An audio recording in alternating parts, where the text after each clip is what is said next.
2024 રોજ થોરાળા પોલીસ સ્ટેશનના એક ફરિયાદી બેન છે જેમને બીએનએસ કલમ 64(1), 64(2)(m), 115(2), 352, 351 તેમજ મની લેન્ડિંગ એક્ટ કલમ 5, 40, 42 મુજબની ફરિયાદ આપેલી. એ ફરિયાદની હકીકત એવી છે કે તેમને અને તેમના પતિને મકાનના રિપેરિંગ બાબતે 3 લાખ રૂપિયાની જરૂર પડતા તેમણે આ કામના આરોપી છે હુસેનભાઈ કોકલાણી, જે ધંધા અર્થે તેમને સંબંધ ઓળખાણ હતી અને એમને બાંહેધરી આપેલી કે હું તમને 3 લાખ અપાવીશ, ને એમને 3 લાખ રૂપિયા અપાવેલા અને આ બાબતે એમને વ્યાજ 14% લેખે નક્કી કરેલું અને ત્યારબાદ આ કામના આરોપીએ જે ફરિયાદી બેન છે એમની સાથે શારીરિક સંબંધ રાખેલા અને એવું જણાવેલું કે 2 વખત એમને શારીરિક સંબંધ રાખેલા અને એમની ઈચ્છા વિરુદ્ધ આ કૃત્ય કરેલું, જે બાબતે ગુનો દાખલ કરવામાં આવ્યો છે અને આ કામની તપાસ પીઆઈ કરી રહ્યા છે.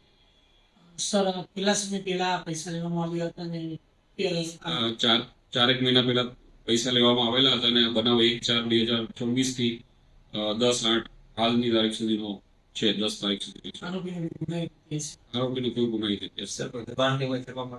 આ દબાણ કરવામાં ધાક ધમકી આપેલી કે મારી સાથે સંબંધ રાખ, નહીં તો પછી હેરાન કરીશ. એ રીતે દબાણ.